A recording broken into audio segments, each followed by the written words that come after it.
Continentalist Number I, July 12, 1781. It would be the extreme of vanity in us not to be sensible, that we began this revolution with very vague and confined notions of the practical business of government. To the greater part of us it was a novelty. Of those who under the former Constitution had had opportunities of acquiring experience, a large proportion adhered to the opposite side, and the remainder can only be supposed to have possessed ideas adapted to the narrow colonial sphere in which they had been accustomed to move, not of that enlarged kind suited to the government of an independent nation. There were, no doubt, exceptions to these observations, men in all respects qualified for conducting the public affairs with skill and advantage. But their number was small. They were not always brought forward in our councils, and when they were, their influence was too commonly borne down by the prevailing torrent of ignorance and prejudice. On a retrospect, however, of our transactions, under the disadvantages with which we commenced, it is perhaps more to be wondered at that we have done so well than that we have not done better. There are, indeed, some traits in our conduct, as conspicuous for sound policy, as others for magnanimity. But on the other hand, it must also be confessed, there have been many false steps, many chimerical projects and utopian speculations in the management of our civil as well as of our military affairs. A part of these were the natural effects of the spirit of the times, dictated by our situation. An extreme jealousy of power is the attendant on all popular revolutions, and has seldom been without its evils. It is to this source we are to trace many of the fatal mistakes which have so deeply endangered the common cause, particularly that defect which will be the object of these remarks. A. Want of power in Congress. The present Congress, respectable for abilities and integrity, by experience convinced of the necessity of change, are preparing several important articles to be submitted to the respective states for aug. XXX 1 times, menting the powers of the Confederation. But though there is hardly this time a man of information in America who will not acknowledge, as a general proposition, that in its present form it is unequal, either to a vigorous prosecution of the war or to the preservation of the Union in peace, yet when the principle comes to be applied to practice, there seems not to be the same agreement in the modes of remedying the defect, and it is to be feared from a disposition which appeared in some of the states on a late occasion, that the salutary intentions of Congress may meet with more delay and opposition than the critical posture of the states will justify. It will be attempted to show in a course of papers what ought to be done, and the mischiefs of a contrary policy. In the first stages of the controversy, it was excusable to err. Good intentions, rather than great skill, were to have been expected from us. But we have now had sufficient time for reflection, and experience as ample as unfortunate, to rectify our errors. To persist in them becomes disgraceful, and even criminal, and belies that character of good sense, and a quick discernment of our interests which, in spite of our mistakes, we have been hitherto allowed. It will prove that our sagacity is limited to interests of inferior moment, and that we are incapable of those enlightened and liberal views necessary to make us a great and flourishing people. History is full of examples where in contest for liberty, a jealousy of power has either defeated the attempts to recover or preserve it in the first instance, or has afterwards subverted it by clogging government with too great precautions for its felicity, or by leaving too wide a door for sedition and popular licentiousness. In a government framed for durable liberty, not less regard must be paid to giving the magistrate a proper degree of authority, to make and execute the laws with vigor, than to guard against encroachments upon the rights of the community. As too much power leads to despotism, too little leads to anarchy, and both, eventually, to the ruin of the people. These are maxims well known, but never sufficiently attended to, in adjusting the frames of governments. Some momentary interest or passion is sure to give a wrong bias, and pervert the most favorable opportunities. No friend to order or to rational liberty can read without pain and disgust the history of the commonwealths of Greece. Generally speaking, they were a constant scene of the alternate tyranny of one part of the people over the other, or of a few usurping demagogues over the whole.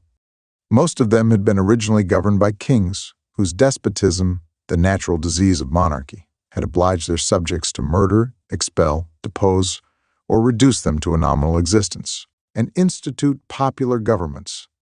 In these governments, that of Sparta excepted, the jealousy of power hindered the people from trusting out of their own hands a competent authority. To maintain the repose and stability of the commonwealth, whence originated the frequent revolutions and civil broils with which they were distracted. This and the different cities, after a rapid succession of bloody wars, ended in their total loss of liberty and subjugation to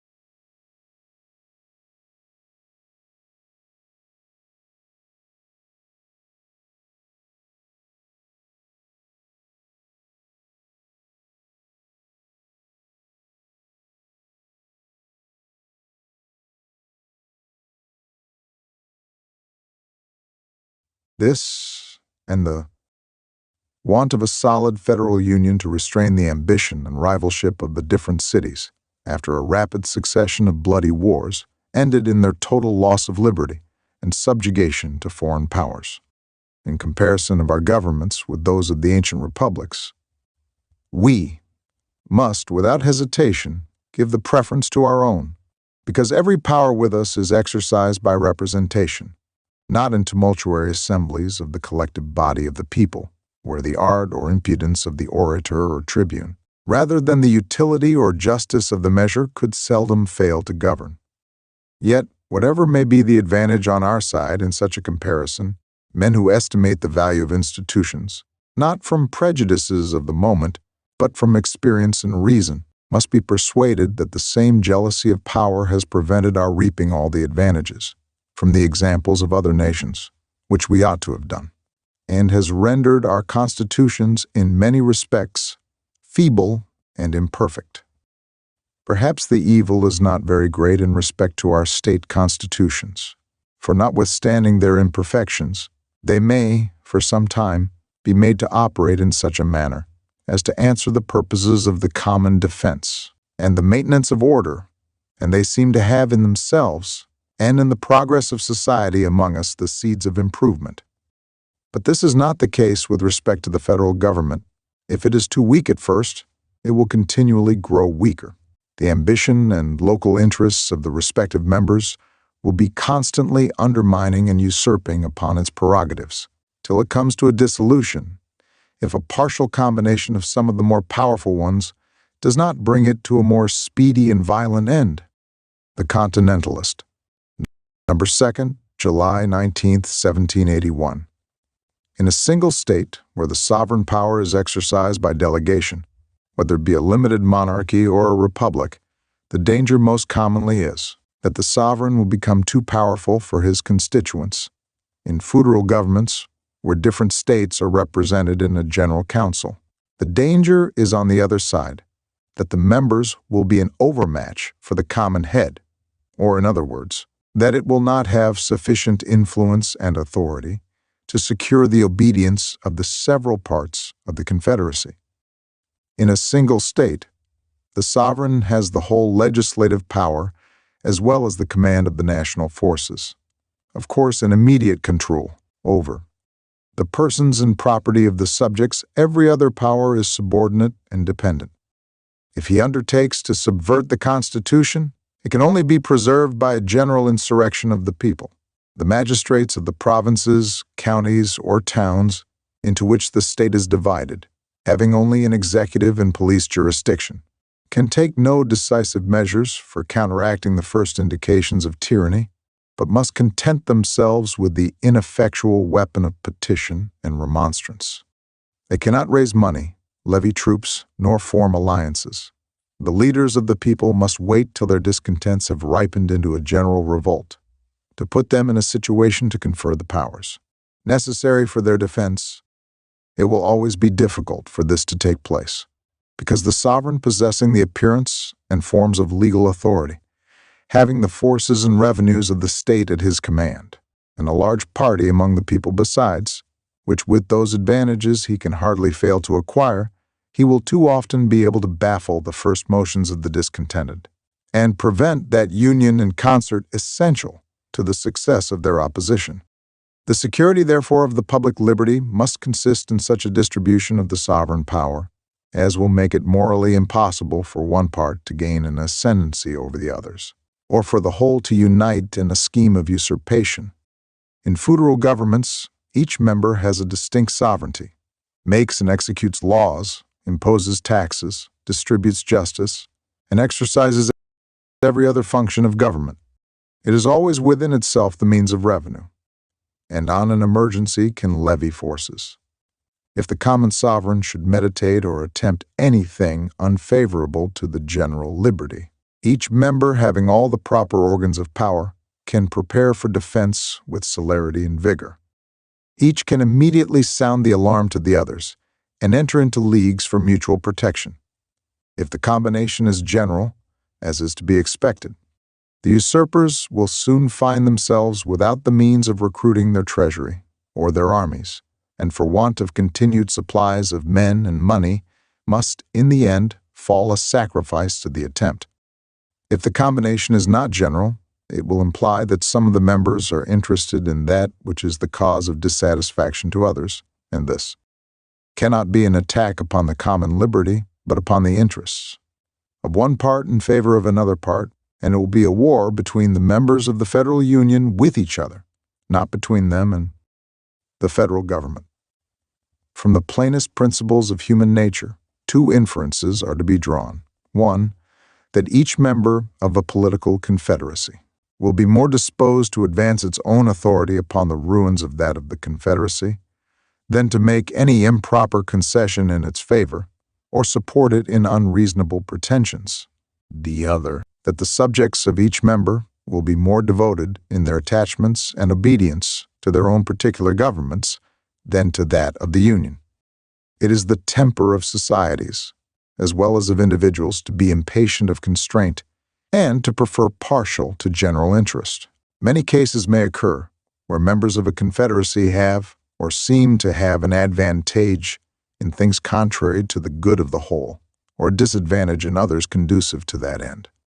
The selfishness of every part will dispose each to believe that the public burdens are unequally apportioned, and that itself is the victim. These, and other circumstances, will promote a disposition for abridging the authority of the federal government, and the ambition of men in office in each state will make them glad to encourage it. They think their own consequence connected with the power of the government of which they are a part, and will endeavor to increase the one as the mean of increasing the other. The particular governments will have more empire over the minds of their subjects than the general one, because their agency will be more direct, more uniform, and more apparent. The people will be habituated to look up to them as the arbiters and guardians of their personal concerns, by which the passions of the vulgar, if not of all men, are most strongly affected, and in every difference with the confederated body, will side with them against the common sovereign. Experience confirms the truth of these principles. The chief cities of Greece had once their council of Amphiatians, or States General, with authority to decide and compose the differences of the several cities, and to transact many other important matters relative to the interest and safety. At their first institution, they had great weight and credit, but never enough to preserve effectually the balance and harmony of the confederacy. And in time their decrees only served as an additional pretext to that side, whose pretensions they favored. When the cities were not engaged in foreign wars, they were at perpetual variance among themselves. Sparta and Athens contended 27 years for the precedence, or rather dominion of Greece, till the former made herself mistress of the whole, until in subsequent struggles, having had recourse to the pernicious expedient of calling in the aid of foreign enemies, the Macedonians first, and afterwards the Romans became their masters. The German Diet had formerly more authority than it now has, though like that of Greece never enough to hinder the great potentates from disturbing the repose of the empire, and mutually wasting their own territories and people. The Helvetic League is another example. It is true it has subsisted, near 500 years, but in that period the cantons have had repeated and furious wars with each other, which would have made them an easy prey to their more powerful neighbors, had not the reciprocal jealousy of these prevented either from taking advantage of their dissensions. This and their poverty have hitherto saved them from total destruction, and kept them from feeling the miseries of foreign conquest, added to those of civil war. The federal government is too weak to hinder their renewal, whenever the ambition or fanaticism of the principal cantons shall be disposed to rekindle the flame. 4. Some. Time past indeed, it has been in a great measure nominal. The Protestants and Catholics have had separate diets to manage almost all matters of importance, so that in fact, the general diet is only kept up to regulate the affairs of the common bailliages and preserve a semblance of union. And even this, it is probable, would cease, did not the extreme weakness of the cantons oblige them to a kind of coalition. If the divisions of the United Provinces have not proceeded to equal extremities, there are peculiar causes to be assigned. The authority of the stadtholder pervades the whole frame of the republic, and is a kind of common link by which the provinces are bound together. Jealousy of his progressive influence, in which more or less they all agree, operates as a check upon their ill humors against one another. The inconsiderableness of each province separately, and the imminent danger to which the whole would be exposed of being overrun by their neighbors in case of disunion, is a further preservative against the frenzy of hostility, and THPIR importance, and even existence, depending entirely upon frugality, industry, and commerce. Peace, both at home and abroad, is of necessity the predominant object of their policy. The Continentalist, Number 3rd, August 9th, 1781. Thus, situation of these states is very unlike that of the United Provinces. Remote us. We are from Europe. In a little time we should fancy ourselves out of the reach of attempts from abroad, and in full liberty, at our leisure and convenience to try our strength at home. This might not happen at once, but if the federal government should lose its authority, it would certainly follow. Political societies, in close neighborhood, must either be strongly united under one government, or there will infallibly exist emulations and quarrels. This is in human nature, and we have no reason to think ourselves wiser or better than other men. Some of the larger states, a small number of years hence, will be in themselves populous, rich, and powerful, in all those circumstances calculated to inspire ambition and nourish ideas of separation and independence. Though it will ever be their true interest to preserve the Union, their vanity and self-importance will be very likely to overpower that motive, and make them seek to place themselves at the head of particular confederacies, independent of the general one. Schism once introduced, competitions of boundary and rivalships of commerce will easily afford pretext for war. European powers may have many inducements for fomenting these divisions and playing us off against each other, but without such a disposition in them, if separations once take place, we shall, of course, embrace different interests and connections. The particular confederacies, languishing themselves with rival nations, will naturally be involved in their disputes, into which they will be the more readily tempted by the hope of making acquisitions upon each other, and upon the colonies of the powers with whom they are respectively at enmity. We already see symptoms of the evils to be apprehended. In the midst of a war for our existence as a nation, in the midst of dangers too serious to be trifled with, some of the states have evaded or refused compliance with the demands of Congress in points of the greatest moment to the common safety. If they act such a part at this perilous juncture, What are we to expect in a time of peace and security? Is it not to be feared that the resolutions of Congress would soon become like the decisions of the Greek amphictyons, or like the edicts of a German diet? But as these evila are at a little distance, we may perhaps be insensible and short-sighted enough to disregard them. There are others that threaten our immediate safety. Our whole system is in disorder, our currency depreciated, till in many places it will hardly obtain a circulation at all. Public credit at its lowest ebb.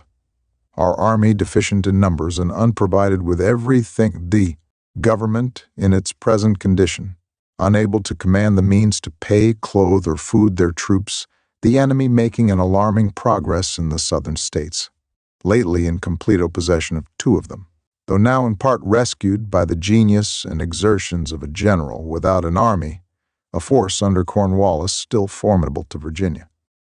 We ought to blush to acknowledge that this is a true picture of our situation when we reflect that the enemy's whole force in the United States, including their American levies and the late reinforcement, is little more than 14,000 effective men, that our population, by recent examination, has been found to be greater than at the commencement of the war, that the quantity of our specie has also increased, that the country abounds with all the necessaries of life, and has a sufficiency of foreign commodities, with a considerable and progressive commerce, that we have beyond comparison a better stock of war, like materials, than when we began the contest, and an ally as willing as able to supply our further wants, and that we have on the spot 5,000 auxiliary troops paid and subsisted by that ally to assist in our defense. Nothing but a general disaffection of the people, of mismanagement in their rulers, can account for the figure we make, and for the distresses and perplexities we experience,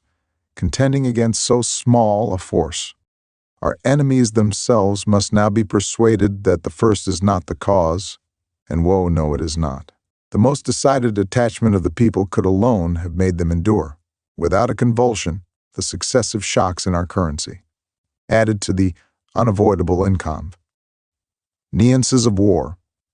There is perhaps not another nation in the world that would have shown equal patience and perseverance in similar circumstances. The enemy have now tried the temper of almost every part of America, and they can hardly produce in their ranks 1,000 men who, without their arts and seductions, have voluntarily joined their standard.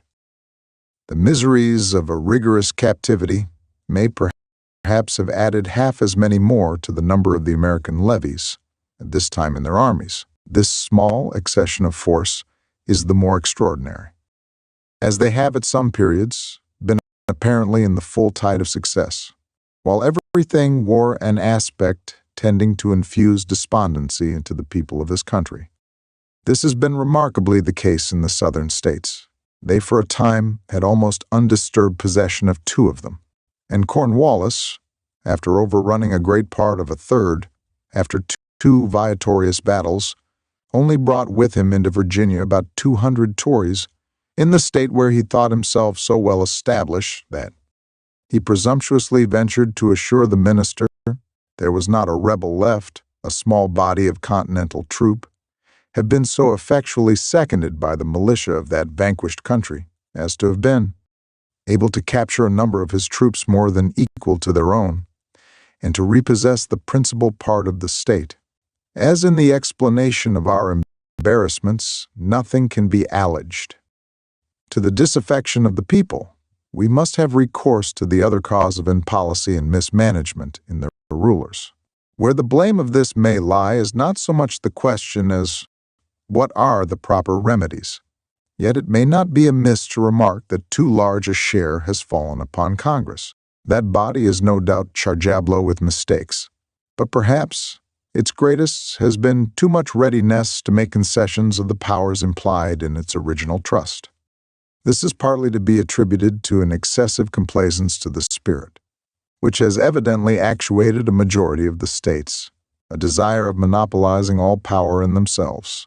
Congress have been responsible for the administration of affairs without the means of fulfilling that responsibility.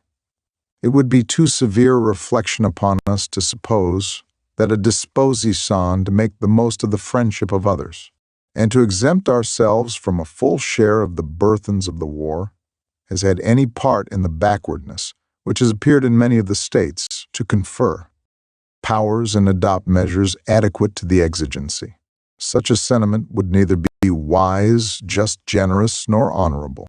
Nor do I believe the accusation would be well-founded, yet our conduct makes us liable to a suspicion of this sort.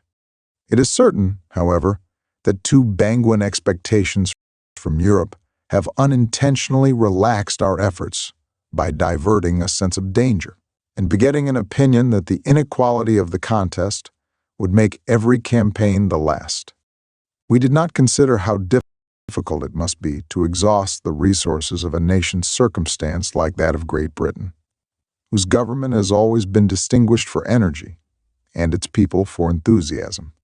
Nor did we, in estimating the superiority of our friends, make sufficient allowance for that want of concert, which will ever characterize the operations of allies, or for the immense advantage to the enemy of having their forces, though inferior, under a single direction.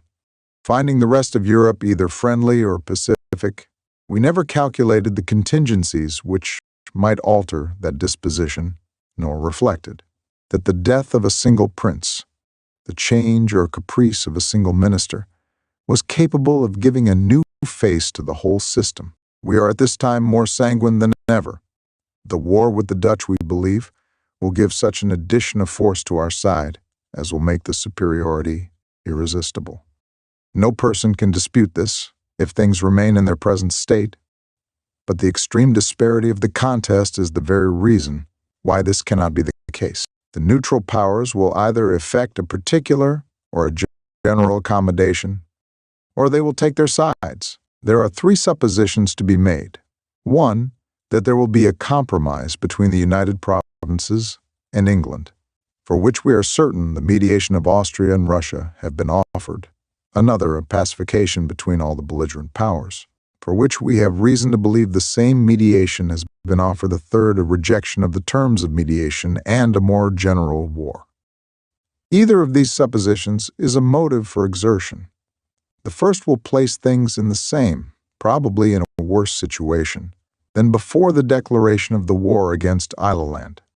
The composing of present differences may be accompanied with a revival of ancient connections, and at least would be productive of greater caution and restraint in a future intercourse with us.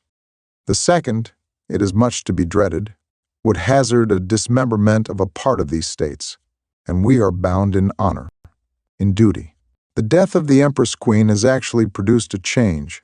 Her politics, if not friendly to our connections, were at least pacific, and while she lived, no hostile interference of the House of Austria was to be expected. The Emperor, her sue, by her death, left more at liberty to pursue his inclinations, averse to the aggrandizement of France, of course, afraid of the abasement of England, has given several indications of an unfriendly disposition. It should be a weighty consideration with us that among the potentates which we look upon as amicable, three of the principal ones are at a very advanced stage of life: the King of Spain, the King of Prussia, and the Empress of Russia. We know not what may be the politics of successors. Perhaps not expressly and directly, but virtually, under the plausible form of a new arrangement of limits. If we are determined, as we ought to be with the concurrence of our allies, not to accept such a condition, then we ought to prepare for the third event, a more general and more obstinate war. Should this take place, a variety of now interests will be involved, and the affairs of America cease to be of primary importance. In proportion as the objects and operations of the war become complicated and extensive, the final success must become uncertain, and in proportion as the interests of others and our concerns may be weakened or supplanted by more immediate interests of their own, ought our attention to ourselves and exertions in our own behalf to be awakened and augmented. We ought, therefore, not only to strain every nerve for complying with the requisitions, to render the present campaign as decisive as possible, but we ought without delay to large. He powers of Coxgress, every plan of which this is not the foundation will be illusory. The separate exertions of the states will never suffice. Nothing but a well-proportioned exertion of the resources of the whole, under the direction of a common council, with power sufficient to give efficacy to their resolutions, can preserve us from being a conquered people now, or can make us a happy people hereafter. And less thanal an interest, to employ every effort to dispossess the enemy of what they hold. A natural basis of the negotiation with respect to this continent will be that each party shall retain what it possesses at the conclusion of the treaty, qualified perhaps by a cession of particular points for an equivalent dismemberment. The second, it is much to be dreaded, would hazard a dismemberment of a part of these states, and we are bound in honor, in duty. What they and less thanal an interest, to employ every effort to dispossess the enemy of what they hold. A natural basis of the negotiation with respect to this continent will be that each party shall retain what it possesses at the conclusion of the treaty, qualified perhaps by a cession of particular points for an equivalent elsewhere. It is too delicate to dwell on the motives to this apprehension, but if such a compromise sometimes terminates the disputes of nations originally independent, it will be less extraordinary where one party was originally under the dominion of the other.